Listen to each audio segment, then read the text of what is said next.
Imagine pitching a Star Wars film so bizarre, so confusing, that even Disney, the company that approved countless risky projects, looked at it and said, nope, this makes zero sense.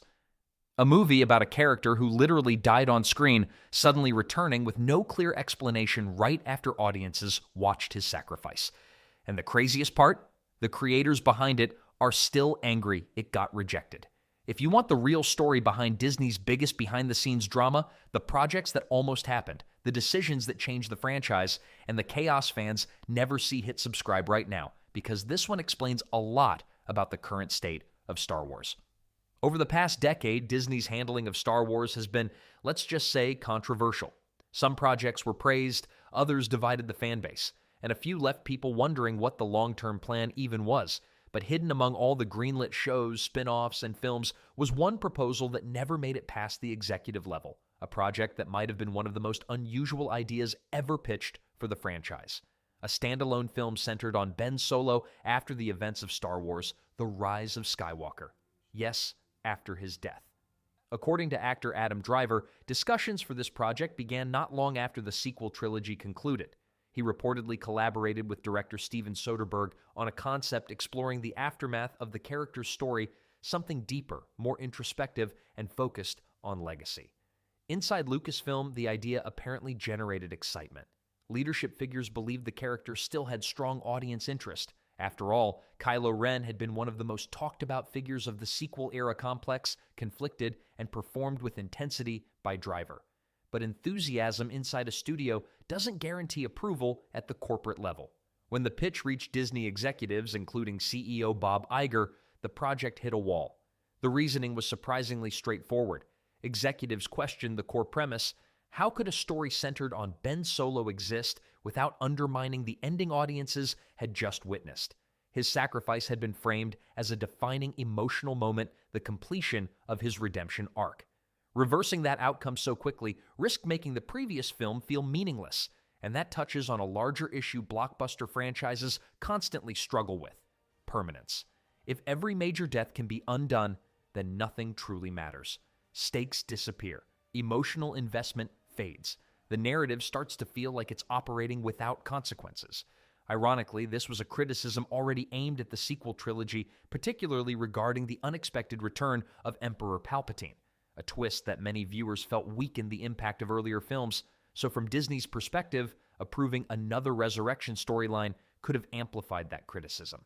Timing also played a role. The pitch surfaced during a transitional period for the franchise. After years of non-stop releases, Disney began slowing down theatrical Star Wars projects, shifting focus towards streaming series and reevaluating long-term strategy. The mixed reception to the final trilogy installment created uncertainty about where to go next. Instead of doubling down on familiar characters, the company began exploring new eras and stories. Meanwhile, director Steven Soderbergh later spoke publicly about the canceled project, describing the decision as frustrating after years of development work. He suggested the concept had potential and could have expanded the mythology in unexpected ways. But Hollywood is filled with abandoned ideas, scripts that never become films, concepts that remain locked in studio archives, and projects that simply arrive at the wrong time. In many ways, this proposed Ben Solo movie became a symbol of the franchise's crossroads. On one side were creators interested in continuing the sequel storyline. On the other were executives wary of repeating past controversies, and hovering over everything was the fan base, deeply passionate, deeply divided, and impossible to fully satisfy. Some viewers wanted closure and new beginnings, others wanted beloved characters to continue, and still others felt the saga needed a complete reset. Leadership changes within Lucasfilm only added to the uncertainty. As new decision-makers stepped into creative roles, speculation grew about whether shelved concepts might eventually return in different forms.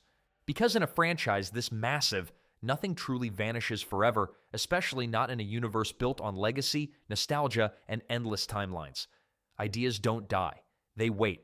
Concepts that seem buried today can quietly return years later in a different form: a streaming series instead of a film, a spin-off instead of a sequel, a cameo instead of a full storyline.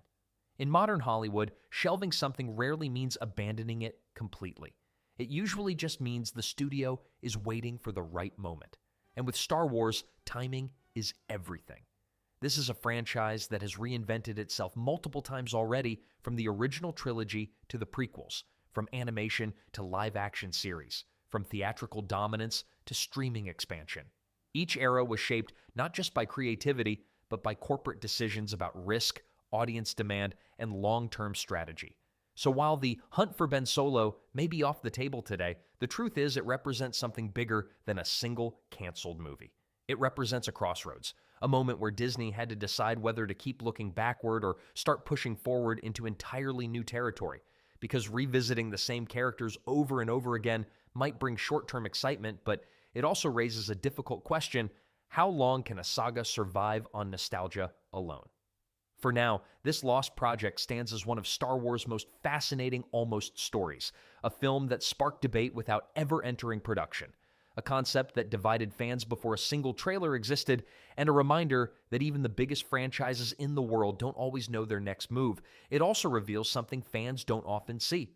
The real drama in Star Wars today isn't happening on distant planets or in epic space battles. It's happening behind closed doors, in boardrooms, in executive meetings, in quiet conversations where billion-dollar decisions are made. That's where the future of the galaxy far, far away is actually decided not with lightsabers, but with contracts, projections, and strategy. And sometimes one decision, one rejection, one simple word, no, can reshape the entire direction of the franchise for years to come. Because when you're dealing with something as culturally powerful as Star Wars, every choice echoes far beyond a single project. It affects what stories get told, which characters return, and what the next generation of fans will grow up watching. So whether this idea stays buried or eventually resurfaces in a new form, one thing is certain: the saga's future will always be determined as much by business decisions as by creative ones.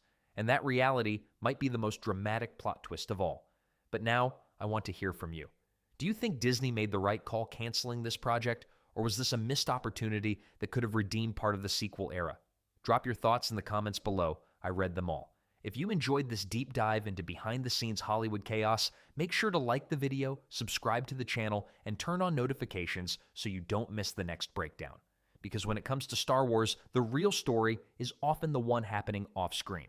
And trust me, there's a lot more coming. I'll see you in the next one.